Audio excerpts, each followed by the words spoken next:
Hey man, Hey Dennis, how's it going, man? good. How you doing? Oh, I'm not too bad. Make sure I get the right camera going here. Yeah, I had some technical difficulties my first interview, but I've seen to work out the bug. Yeah, yeah. This is Dennis from CanoeHound Adventures. Um, he, well, let's say me and him met because I started watching his show, and I was making comments, and he threw up the comments and whatnot, which I appreciated. And so then we met at the Toronto Outdoor Adventure Show, Mhm. and we talked for a little bit, and then now we're talking a little bit more, and so welcome to my channel, Dennis. Thanks for having me on. I appreciate it. Well, I appreciate you doing it. Oh, you know, what we're facing right now, we have nothing but time on our hands, right? pretty much, pretty Yeah, much. yeah, So I'll dive right into the questions here, Dennis. Which is actually it's kind of nice. I'm going to turn the tables on you because usually yeah. you're the one asking the questions. This is pretty much a first for me. Well, we'll see if we can get some people interested in this because, like I said, I think I have some. They're not all great questions, but they're decent questions, and some of them I think people might be interested in hearing the response from different people that are into what we do. The backcountry camping and canoeing and whatnot. Sure. So so the first question I got here is what it initially gave you the interest to go backcountry camping? Like, what was the call to it? You know what? I've always been an outdoor lover. Ever since I was a kid, my mom and dad used to try and chase me down because I'd be out riding bicycles with my other friends, and from the era that I come from, playing hockey on the streets was the norm, right? Hmm. So, being outside all the time. It wasn't like a lot of the kids nowadays where you're locked inside and you're actually on. Well, I should rephrase that. But anyway, a lot of the kids now are playing on video games and stuff, and they don't see the light of day. Mind you, I've been spending a lot of time on YouTube now, Hmm. doing what I'm doing, so it's pulled me back in a bit. But I still, every chance I get, I still love to get outdoors and do whatever it is. And yeah, so it's goes right back to my childhood, I guess. Wanting to play outside and yeah, not be in the house. So how long have you been doing the backcountry camping? Backcountry camping, I probably started around 20 years old. So I'm going on 35 years of doing this now. Do the math, yep, 55 years old. Old guy, the gray beard, and everything, the whole nine That's yards. good. I'm 10 years younger. I still got the gray beard, so we're all good, right? Yeah, well, I had gray hair starting from when I was a teenager. Yeah, So same yeah, here. yeah.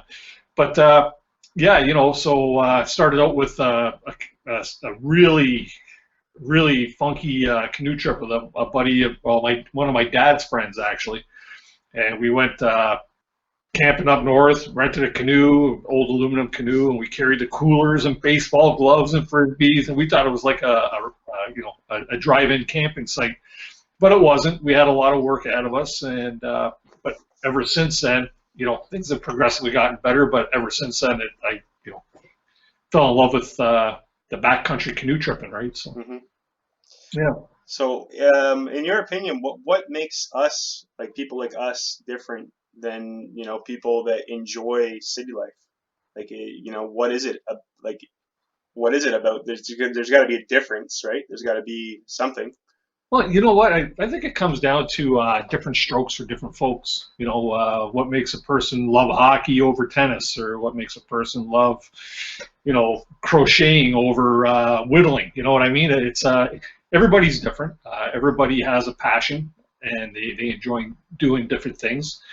And for people like us, I think the fact that we've actually had the opportunity to get out there and experience uh, the backcountry, whether you're a hiker or you're a canoeer or a kayaker, or you could be a mountain biker for that matter. Yeah. And if you're getting out there and you're actually enjoying what you're doing, you're gonna fall in love with it, and it's gonna be a passion. Me myself, my wife always tells me you're a guy of many different things. Like I've done curling, I played hockey, I played baseball, I mountain bike. I have many interests.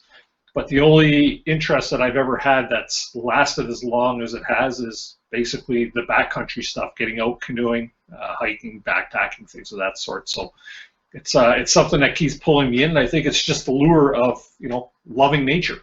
Yeah. Being out there and testing yourself on a canoe trip, say for instance, where you know where you're going because you planned, but still wondering, you know, when you relate looking at the landscape versus looking at the map, how they relate to each other, right? So that's to me, that's something that has always been captivating and something that I love. I love. Yeah, and the thing about backcountry camping too is you can plan a loop and then you can go on that loop and then you can do the same loop a month later. And even though it's not new because you've been there before, it kind of is new, Yep. right? Because you know either weather's going to be different, or water levels are going to be different, or vegetation, or you know wildlife. Like it's always a different thing. It's always constantly changing, right? So Yeah, conditions change. You might think you really get to know an area, and you might get to learn the topography of an area, or like if you're going to the same lake all the time, you know where them deadheads are, you know where them boulders are under the water that'll come up and bite your yeah, boat or whatever.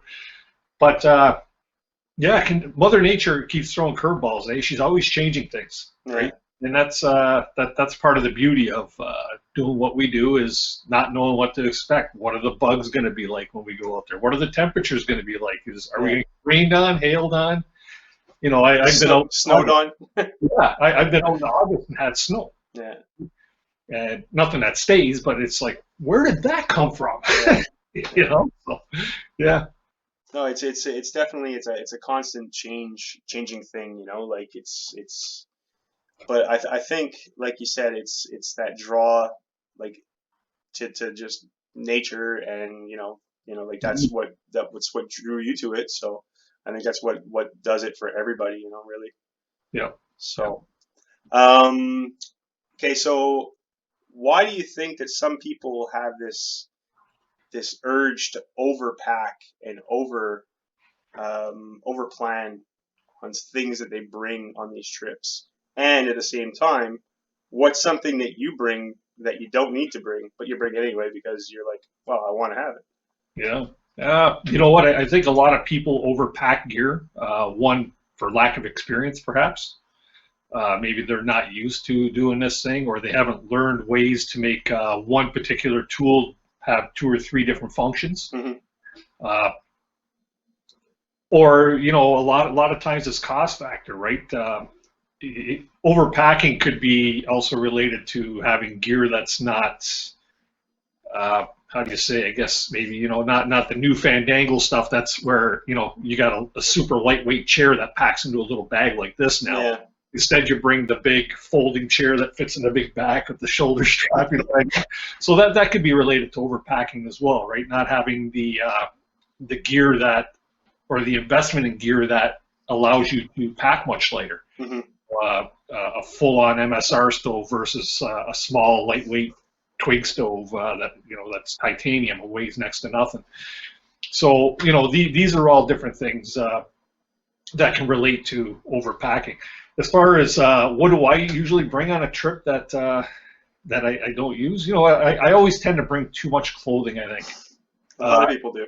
yeah, that's my big one, and I've always got, I get home and say, oh, there's 3 pairs of underwear I didn't wear, 2 T-shirts and a hoodie I didn't even put on, right? So, but there again, if you need it though, you've got it. If you don't need it, then you carried it long distance.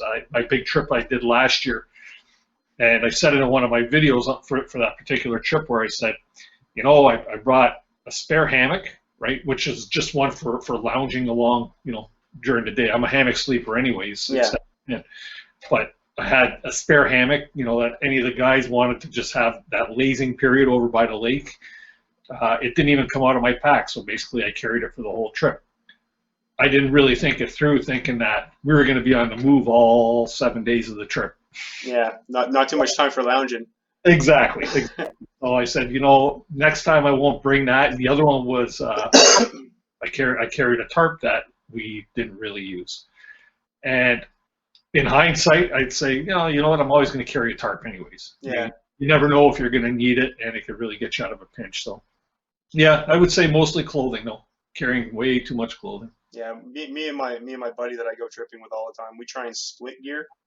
So, he'll bring, the rain tarp or the bug shelter, and I'll bring, like, the axe and the saw, like, so we try and split balance it out weight wise so that we have all the necessities, Yeah, but that, nobody's carrying more than the other person.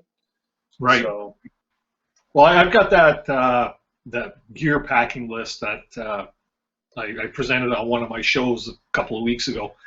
And it's a list that all of the guys that go on our canoe trips, like when we do our big August trip, everybody's got a copy of that. And then you have your section that's like, your personal stuff, the stuff that you need, and then the checklist of stuff that everybody sort of brings, right? And it always seems like there's way more check marks on my sheet of paper than there is on everybody else's, right? But we try to divvy that up. But for some reason, because I always bring the axe and the saw and stuff like that, it always ends up in my pack, so my pack gets that much heavier, right? And then you look at the one guy, he's like throwing a backpack on, like there's nothing to it. You go lift it up, it weighs 20 pounds versus my 65. You know what I mean? It's like, wait a sec, something's not right here, Yeah, I have to say the guys that I have been with, like I go with my buddy John all the time. Like I've known him since I was 17, and we've gone with other people, and we always seem to try and help other people out. So because me and him are more seasoned in it, and we're used to doing the distance with the weight and whatnot, if we see somebody struggling, we try and take some weight off them, or do our best to help them in any way we can. So, what was your draw to the canoe? Like, you're an outdoors guy, but what is it about the canoe itself that kind of draws you towards it? I have canoes, and I've had many different watercraft, including like I've got a 16-foot fishing boat as well. So I've always liked the water. Um, but the fact that you can jump in a canoe and you can get into places obviously that you can't get into with a boat, Hmm. even if it's say if you compare putting into say one lake, we'll say Joe Lake, right? And you put into Joe Lake and you get in there with your boat and you can go around and stuff like that. But then you put your canoe in, you can get into them far back bays where you only got this much water, Hmm. and you're going to get to see things that you would never normally get to see from a regular boat. So I think the allure is actually being able to get deep back into remote lakes where you're not going to run into people. That's the one thing that I really enjoy about crownland camping over say provincial parks, is that you can get back into areas where you're not going to see anybody. We've been on 7-day trips where the only time we've seen people is like day in and day out, like Yeah, your entry and your exit, and that's because it's usually on the same lake, right? And even there, we try to go to remote places where there's not going to be a lot of access. You know what I mean? To yeah, other people. So you might see a cottage or two, but just having that canoe and getting into these back remote lakes where only it seems what may only be a handful of people a year may get into is I think the allure for me. yeah. Well, there's a father and son. I can't remember the name of the channel right now. The name escapes me. But they're like, I mean, he's a professional fisherman, and he Hmm. goes to Algonquin all the time, and he gets into these places. Like, he goes on bushwhacks his way into a lake that doesn't even have a portage going to it. Yeah. And I mean, the fishing's just incredible there. Like you said, you can't do that with anything else really. Like, you can't do it with a bass boat or a canoe, a rowboat or something like that. Yeah, short of being flown in, right? Yeah, exactly. Yeah, and a lot of these lakes too are they're tiny, so it's not even like a float plate could even land on them. Right. You know. Yeah.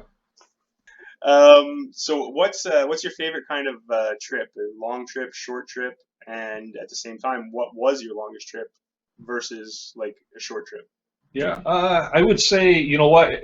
I don't have a preference over long versus short. I think any opportunity to get out there is a good opportunity, whether it's even paddling one of my local rivers around here or heading up to Algonquin or the far north, right? Uh, yeah, just I, I do like my 7-day trips, right? That's usually our August trip with the boys. I got a regular canoe partner that him and I go every year, and we invite a couple other people, and if they come, they come. If they don't, there's always him and I, right? Yeah.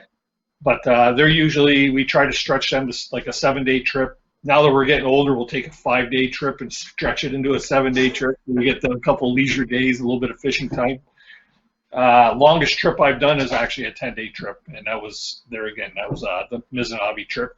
We took a train in, the old Bud car. Mm-hmm. I think it still runs. Runs from, I think, Sudbury. No, yeah, from Sudbury all the way up to White River. And yeah, we took that, dropped off by the train tracks, did our big loop, got picked back up and brought back home, right? Well, to Sudbury anyways.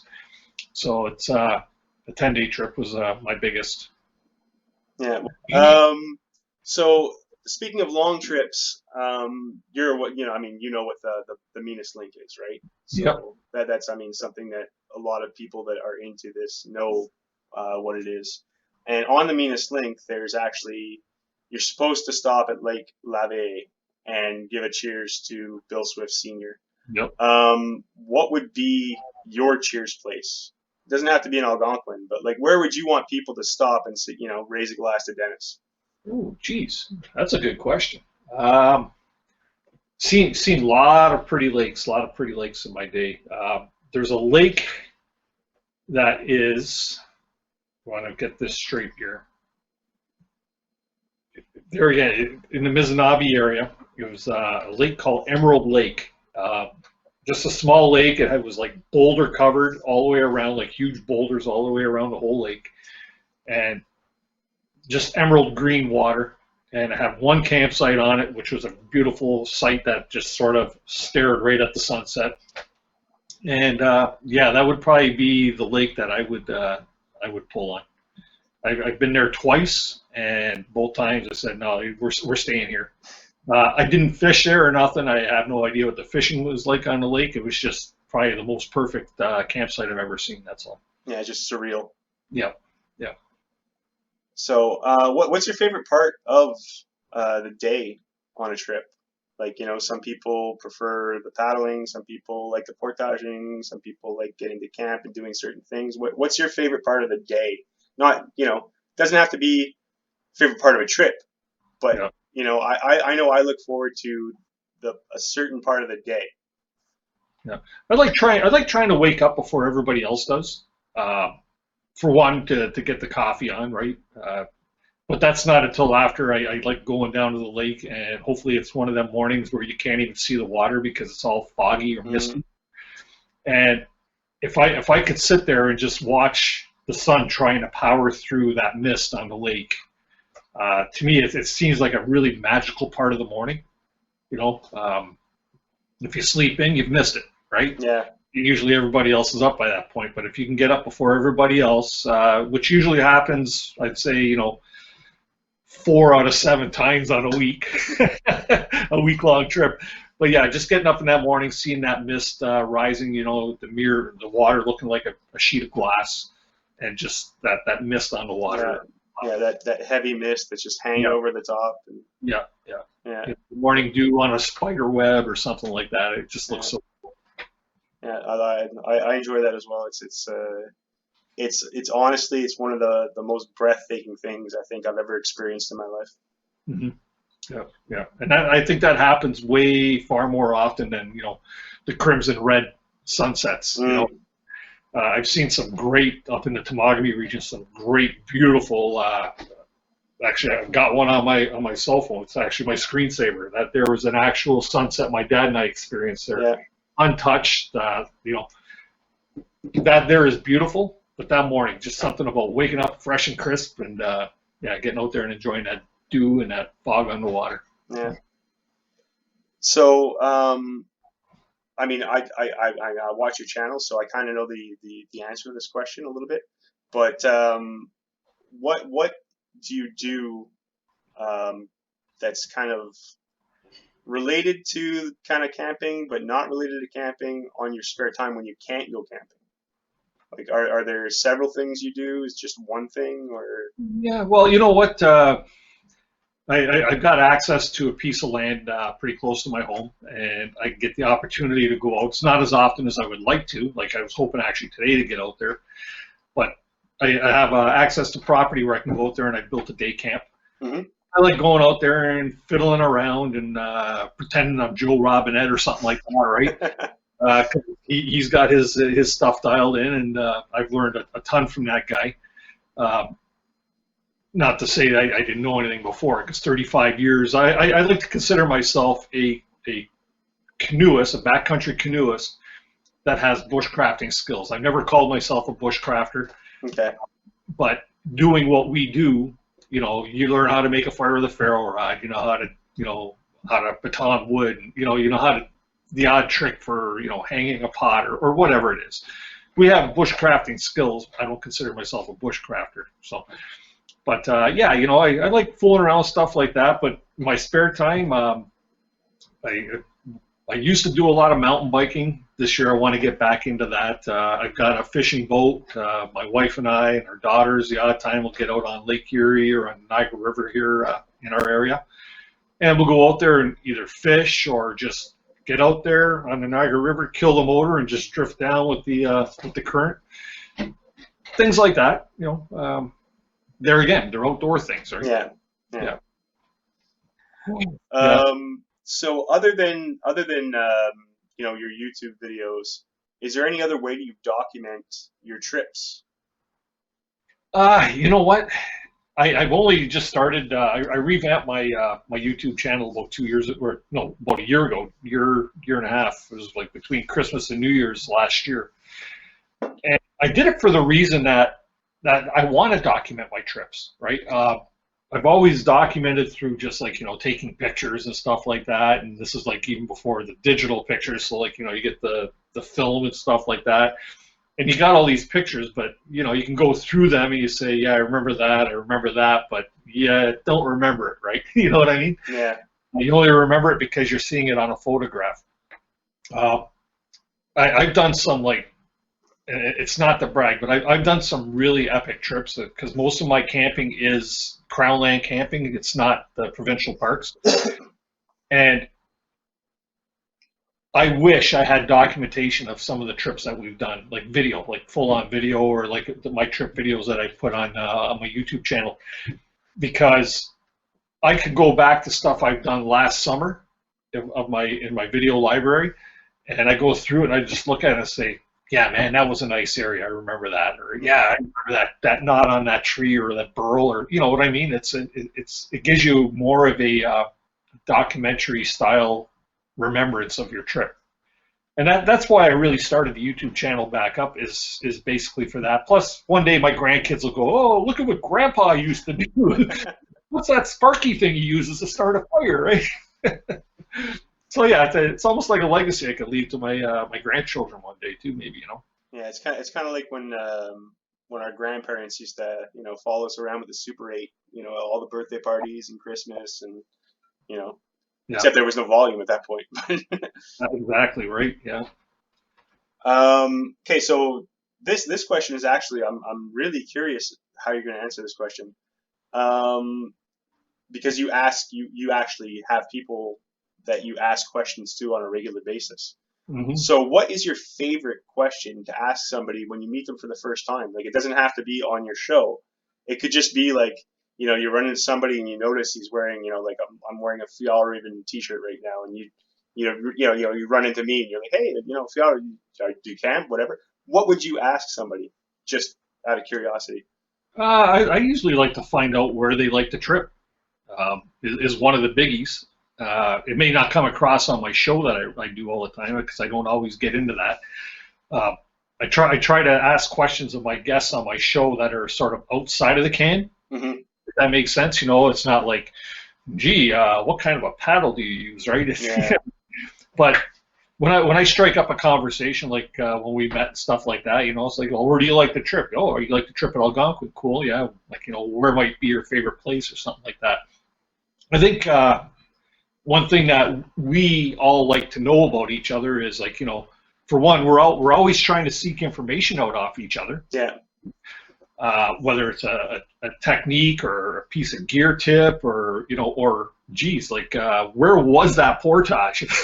You know what I mean? So yeah, just trying to find out information about, like, what you like to do as a tripper, you know, or if you know somebody, come across somebody that's like, you know, an axe specialist, right? Like, how do you keep an edge on that axe, you know, or how do you make another mask for it, or you know what I mean? It's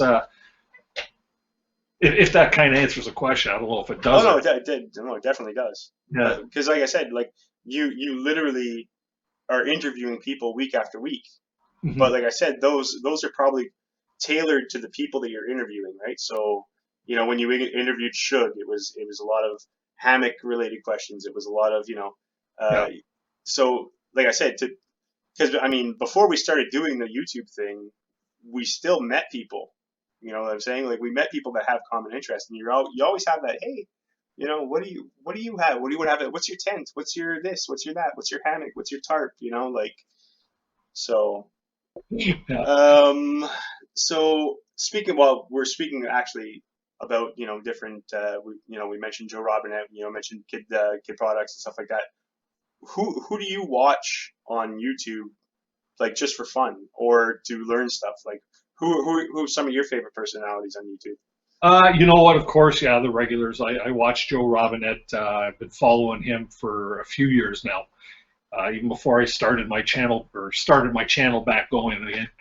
Uh, of course, you know, there's the regular crew that we all follow. You know, you got Sean James, you know, myself Reliance, and Doug Yeah, Link, you know, and Scrambled O. But I find myself lately diving into a lot more of the smaller YouTubers.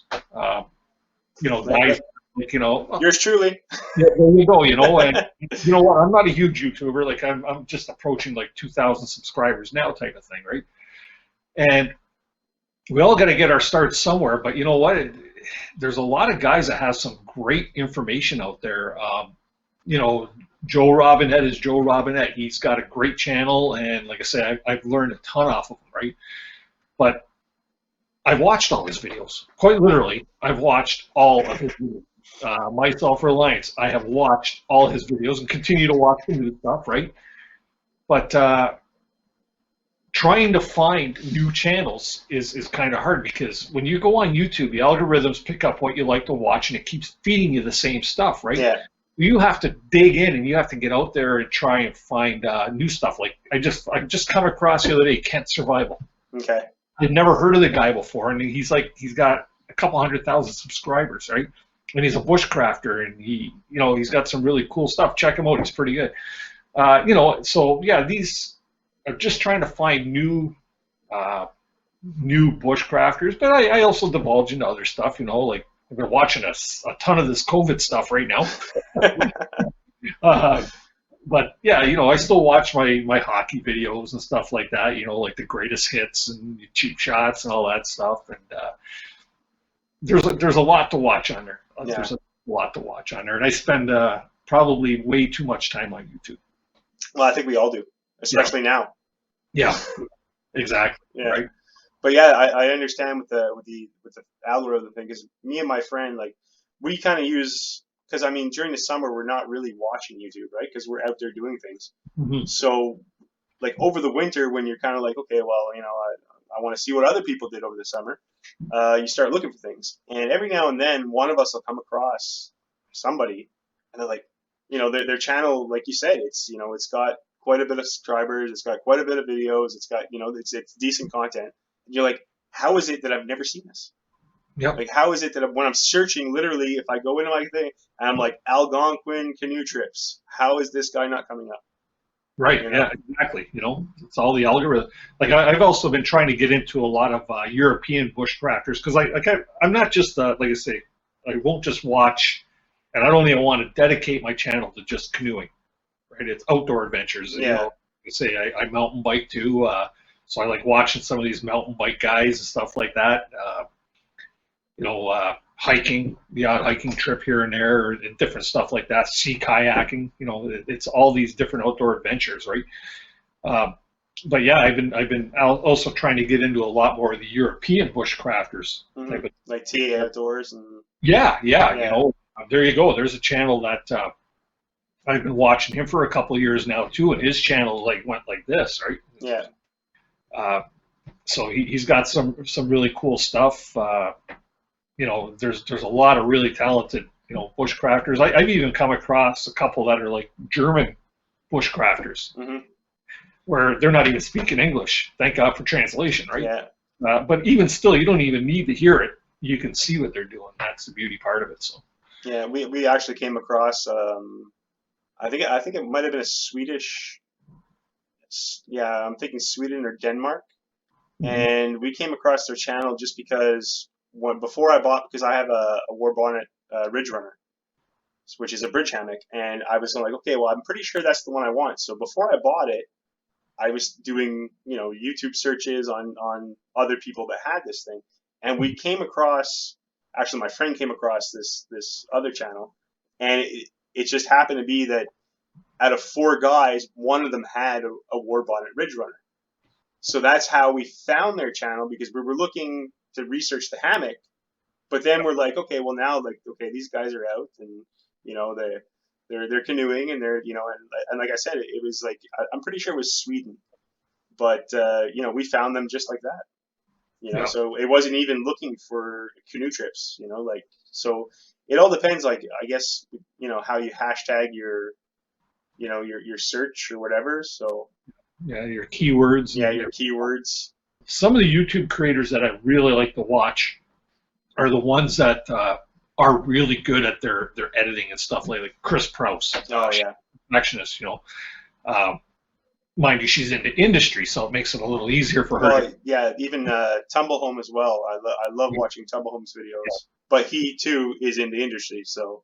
Yeah, and it makes it just so evident, you know, where they can make a documentary, explore the outdoors. Brad Jennings, the stuff that, you know, I have not always, but I have tried doing narrative over top of some of my videos.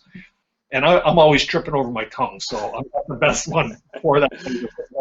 You can probably notice that on the show, and sometimes I'll like, I get going on, right? But to watch his videos, and they narrate, him and his dad, right, Wayne, I love watching his videos for that fact. You know, Justin Barber, right? Yeah. The guys from Newfoundland. Northern Scavengers, right? Yeah. That they're putting together their video series, the documentary type. Joe Robinette, when he had the 7 or the big what was it, 10-day the stranded series there.